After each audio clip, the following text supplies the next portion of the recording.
World का आखिरी शहर काशी। फाइनली कल की 2898 ईडी का ट्रेलर रिलीज हो चुका है।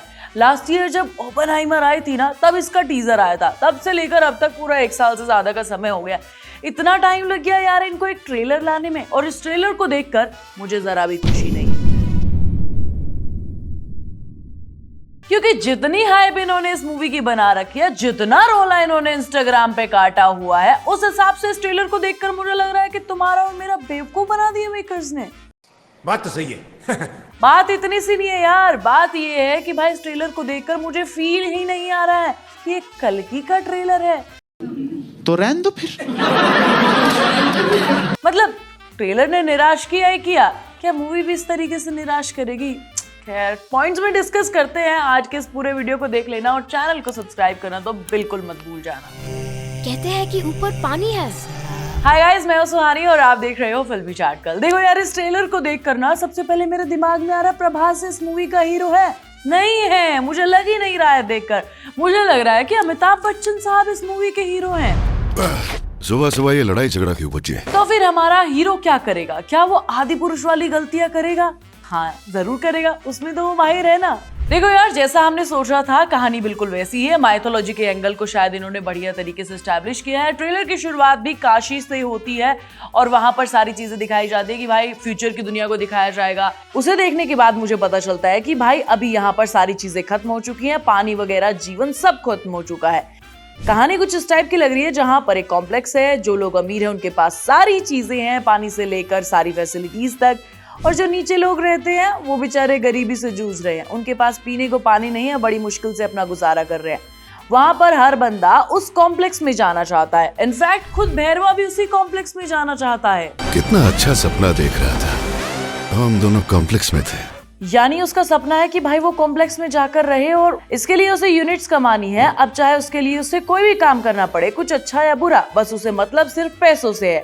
अब हो सकता है कि वो लोगों को बचाने का काम भी करेगा और उन कॉम्प्लेक्स वालों से लड़ भी सकता है। लेकिन ट्रेलर में ऐसा कुछ भी नहीं दिखाया गया है जो प्रभास को हीरो के तरीके से स्टैब्लिश करे। अब एक और चीज देखो, कहानी शुरू होती है काशी से और बात होती है भगवान की। फिर कल्कि अवतार और माइथोलॉजी और साइंस के बीच में ये बेकार की कॉमेडी क्यों घुसा दी यार? उसकी क्या जरूरत थी? खुद की साइड। मैं सोच रही थी कि प्रभास आदि पुरुष वाली गलती नहीं करेगा, लेकिन वो अपने क्रिंज डायलॉग भी बिना किसी एक्सप्रेशन के बोलता है, जिससे मैं काफी ज्यादा निराश हुई हूँ। मस्त जोक मारा रे। ये हंस रहे हलकट हंस। मुझे लगा था प्रभास का कुछ पावरफुल कैरेक्टर देखने को मिलेगा, लेकिन नहीं, ऐसा नहीं हो रहा है, जो मुझे बहुत ही निराश कर रहा है। इनफैक्ट मुझे पावरफुल कैरेक्टर दिखता है पूरे ट्रेलर में अमिताभ बच्चन साहब का, यानी कि अश्वत्थामा के कैरेक्टर का। एक की रक्षा करने केवल एक। शुरू से लेकर अभी तक इस कैरेक्टर को डेवलप किया है। मुझे लग रहा है कि भाई पूरी की पूरी फिल्म अमिताभ बच्चन साहब के कंधों पर रखकर हिट कराने की फुल ऑन कोशिश की गई है। जिस तरीके से वो ट्रेलर में 6 बंदों को अपनी हाथों पर उठा लेते हैं, इनफैक्ट जो उनका एक्शन देखने को मिला है इस उम्र में भी, वो मुझे काफी कमाल का लग रहा है। हर हालत में रोकना ही होगा। और इतना ही नहीं, ये सारी चीजें देखकर मुझे ऐसा लग रहा है कि अमिताभ बच्चन साहब ने प्रभास को कहा, तुम जरा साइड हो जाओ, इस बार मुझे आने दो मैदान में। अमिताभ बच्चन साहब ने इस पूरे ट्रेलर में प्रूव करके दिखा दिया कि भाई उनका रोल काफी ज्यादा दमदार होने वाला है। और भाई इसके अलावा वो दीपिका के बच्चे को, हाँ दीपिका दीदी प्रेग्नेंट है असलियत में भी और मूवी में भी। वो मूवी में एक बच्चे को जन्म देने वाली है और उससे होप है कि भाई ये आने वाली दुनिया को बचाएगा, और अमिताभ बच्चन उस बच्चे को प्रोटेक्ट करने का काम करते हैं। एक जान के अंदर दूसरी जान।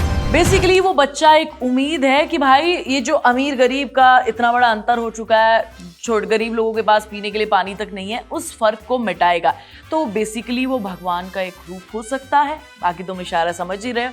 और दीपिका पादुकोण ने क्या एक्सप्रेशन दिया यार, ये बंदी दिल जीत लेती है। जिसने अपनी पहली सांस तक नहीं ली, वो इतनी आखिरी सांसों का, जो एक प्रेग्नेंट लेडी को उस टाइम पर जब उसके बच्चे की डेथ हो सकती है, जो एक्सप्रेशन देने चाहिए ना, उसमें दीपिका ने सच में दिल जीत लिया है। मूवी के विलन कमल हसन और उनका कैरेक्टर की सिर्फ एक ही झलक दिखाई और उन्हें देखकर ऐसा लग रहा है कि भाई वही है इस यूनिवर्स यूनिवर्स के असली मालिक, कॉम्प्लेक्स के मालिक, जो एक डायलॉग बोलते हैं और उससे मुझे अंदाजा हो गया कि ये काफी खतरनाक होगा।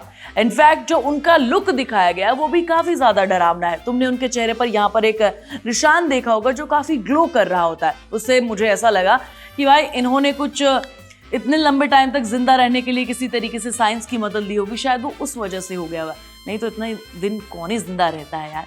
तो ये सारी चीजें हैं जो कमल हसन के कैरेक्टर को लेकर मुझे थोड़ी क्यूरियोसिटी पैदा करती है और उनका कैरेक्टर भी मुझे काफी दमदार लग रहा है। बस मेकर्स ये ना करें कि भाई थोड़े टाइम के लिए उन्हें स्क्रीन टाइम दे। डरो मत। ट्रेलर के एक सीन में मुझे दिशा पाटनी भी दिखाई देती है और जिस खराब हिंदी के साथ उन्होंने मेरा मूड खराब किया ना, मैं बता नहीं सकती तुम्हें। भाई वो वैसे ही अच्छी खासी हिंदी बोल लेती है, उनकी डबिंग करने की कुछ खास जरूरत थी नहीं। तुम्हें सिर्फ खुद से प्यार है भैरवा। वैसे हिंदी बेल्ट से तुम्हें अच्छा खासा बॉक्स ऑफिस कलेक्शन मिलने वाला है। अगर तुम हिंदी वालों को इस तरीके से नाराज करोगे तो ये सही नहीं होगा।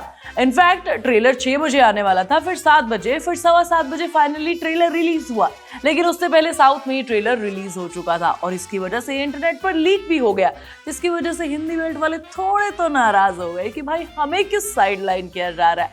पर यार एक बात तो कहनी पड़ेगी कि भाई हिंदी वाले तुम्हें बॉक्स ऑफिस पर बढ़िया कलेक्शन करके देंगे, तो साइडलाइन मत करो हमें।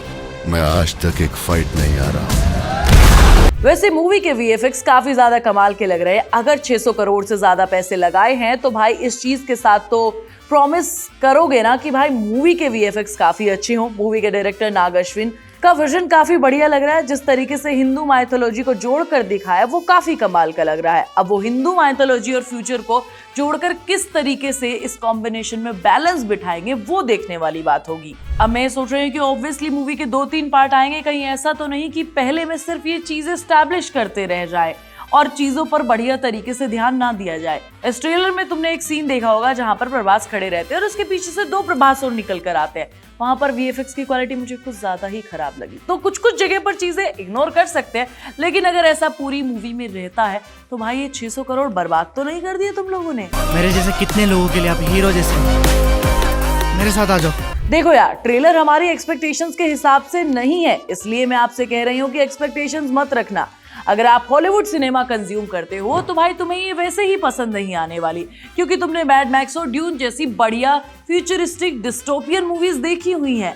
और अगर तुम ये सारी मूवीज देखते ही नहीं हो, तुम वो फैन बेस हो जिसे मूवी में दिमाग लगाना ज्यादा पसंद ही नहीं है, तुम सिर्फ एंटरटेनमेंट के लिए देखना चाहते हो कि भाई थोड़ा सा एक्शन हो रहा है, 1-2 डांस नंबर हो रहा है बस, तो भाई ये तुम्हारे लिए है ही नहीं। क्योंकि इस मूवी में तुम्हें दिमाग भी लड़ाना पड़ेगा। तो भाई ये ट्रेलर मेरी एक्सपेक्टेशंस को तो थोड़ा कम कर रहा है और ऐसा लग रहा है कि भाई जनता को बेवकूफ तो नहीं बना दिया। मूवी की कहानी क्या है वो अभी बढ़िया तरीके से क्लियर नहीं की गई है। ट्रेलर में कोई भी ऐसी चीज नहीं है जो मुझे हुक कर सके और रोक सके कि भाई तुम्हें मूवी देखनी चाहिए। सिर्फ दीपिका पादुकोण और अमिताभ बच्चन का कैरेक्टर है जो मुझे लग रहा है कि बढ़िया तरीके से स्टैब्लिश किया और उनको देखने में काफी मजा आने वाला है।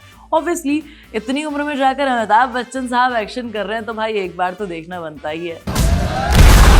तुम्हारी जंग फिर से शुरू हो गई है। और अमिताभ बच्चन के कैरेक्टर से जो मुझे इंफॉर्मेशन मिलती है उससे लगता है कि भाई कुछ तो खिचड़ी पक रही है। देखो यार, अब सिर्फ चीजें डिपेंड करती हैं कि भाई कहानी कितनी अच्छी लिखी गई है और प्रभास को छोड़कर बाकी सब एक्टर्स कितनी अच्छी एक्टिंग करते हैं। अगर ये सारी चीजें बढ़िया तरीके से वर्क करती है तो ये मूवी हिट हो सकती है, नहीं तो इसके फ्लॉप होने के चांसेस भी हैं। बाकी तुम बताओ तुम्हें ट्रेलर कैसा लगा। मैं मिलूंगी तुम्हें नेक्स्ट वीडियो में, तब तक तुम फिल्मी जाट गर्ल को सब्सक्राइब कर लेना, इस वीडियो को लाइक और शेयर कर लेना।